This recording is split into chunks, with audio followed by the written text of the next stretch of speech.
আজ আমি মর্মাহত, আমি শোকাহত, আমি কিং কর্তব্য বিমুখ। কেন নয় ভাইরা আমার, যখন দেখি পত্রিকার পাতা খুললেই তৃতীয় শ্রেণীর ছাত্রী ধর্ষণের শিকার হয়, আমরা কি এই বাংলাদেশ দেখতে চেয়েছিলাম যারা 30 লক্ষ শহীদ রক্তের বিনিময়ে বাংলাদেশ আমাদেরকে উপহার দিয়ে গেছে? তারা কবর থেকে চিৎকার করে বলছে এই বাংলাদেশ তারা কোনোদিন কামনা করে নাই। বাংলাদেশ এখন ধর্ষণের রঙ্গমঞ্চ হয়েছে।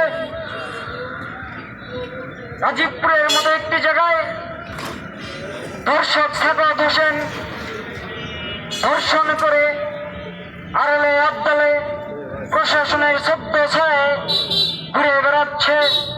আমরা প্রশাসনকে বলতে চাই, প্রশাসন তুমি কার টাকায় সংসার চালাও? তুমি কার টাকায় তোমার ছেলে মেয়েকে পড়াশোনা করাও?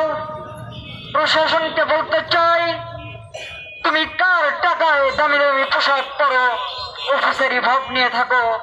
তোমার তো অফিসারি ভাব নিয়ে থাকার কথা নয়, তোমার থাকতে হবে আমলাদের ভাব নিয়ে।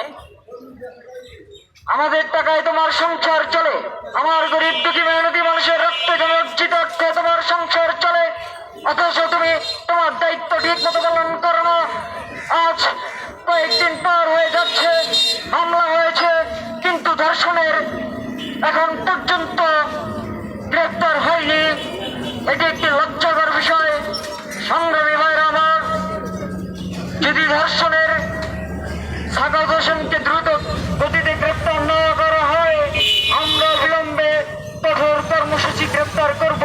তখন আপনারা চাকরি নিয়ে টেনশনে থাকবেন, আপনাদেরকে কে চাকরি দিয়েছে?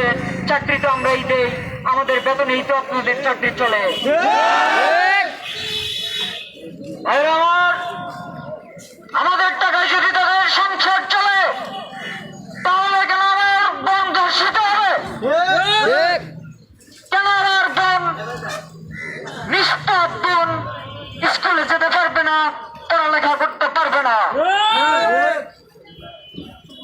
গাজীপুরের মাটিতে ভক্তাঞ্চল থেকে বলতে চাই, ভক্তাঞ্চলে যেমন হাজার হাজার মানুষের ট্রেনিং চলেছিল, সারা বাংলায় যুদ্ধ করেছে, তেমনি এখান থেকে ঘোষণা দিতে চাই, ধর্ষণের শাস্তি শুধু যাবজ্জীবন কারাদণ্ড নয়, ধর্ষণের শাস্তি যেন হয় মৃত্যুদণ্ড, এবং ধর্ষণের শাস্তি যেন প্রকাশ্য মৃত্যুদণ্ড হয়। এই দাবি রেখে আজকের মতো আপনাদের সবাইকে ধন্যবাদ। এর পরবর্তীতে আমার অফিসিয়াল টাইমলাইনে কর্মসূচি ঘোষণা করা হবে। ধন্যবাদ সবাইকে। আসসালামু আলাইকুম। মুক্তি হোক বিবেকের, মুক্তি হোক সকলে।